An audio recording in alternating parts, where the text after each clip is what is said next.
Chapter 18, BBLL Inc.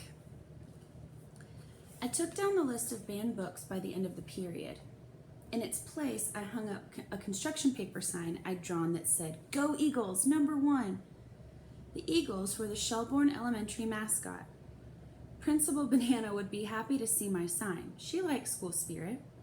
She would not be happy to see what's on the back of it. That's where I taped my old banned books list.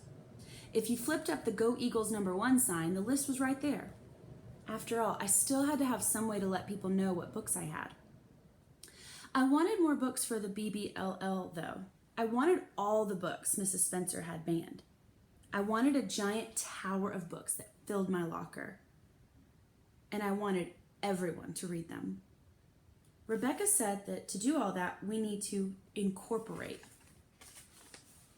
I hereby call to order the first meeting of the BBLL, Board of Trustees, she announced officially, even though it was just me and Danny sitting with her at one end of the table in the cafeteria.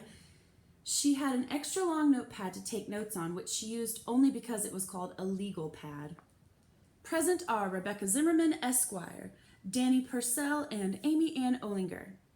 I liked how I came last, even though I was the one who started the BBLL. Do we really need to do this? I asked.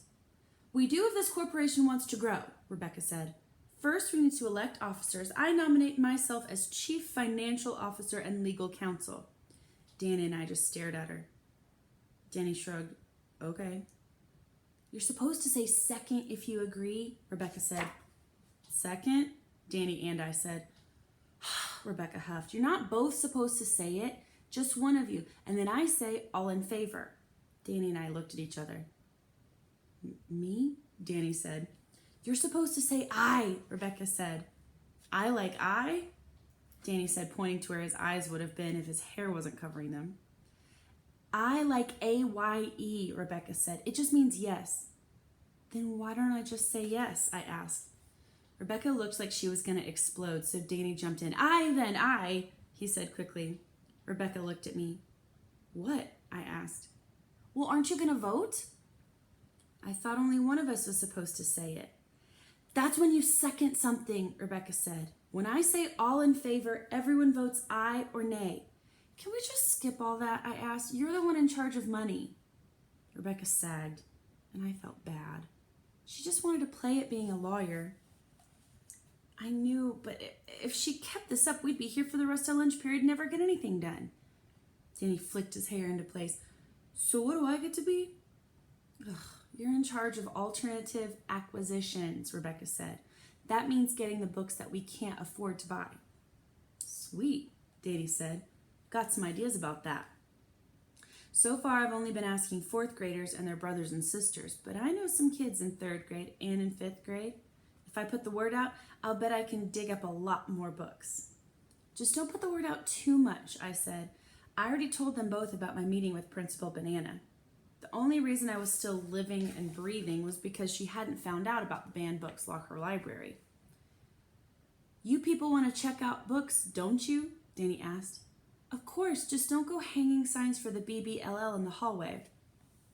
Rebecca finished writing Danny's title down. All right, that leaves Amy Ann. What's she? Danny asked. President and Chief Librarian, Rebecca said. President and Chief Librarian. I liked that.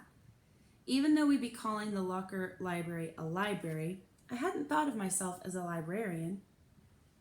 Just the person with the locker. I didn't know anything about being a librarian, except for what I'd seen Mrs. Jones do. And I said so.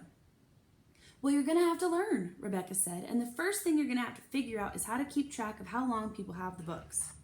Danny ran his fingers through his hair. Yeah, I've been waiting forever to read that Shel Silverstein book, but TJ still has it. I don't want to have due dates and library fines and all that, I said. Well, you need to consider it, at least due dates, or some of the books are never going to come back again. Rebecca and Danny went on talking about more bake sales and which books he thought he might be able to get, but I was still thinking about a better way of keeping track of who had what book and how long they'd had it. The clipboard with the list in my locker was getting to be lots of pages long, and every time I got a book back in, I had to skim through all the names and holds to find out who wanted the book next. The BBL was getting too big for its britches, as my grandmother liked to say. I was going to have to figure out a better system, and there was only one person I knew to ask.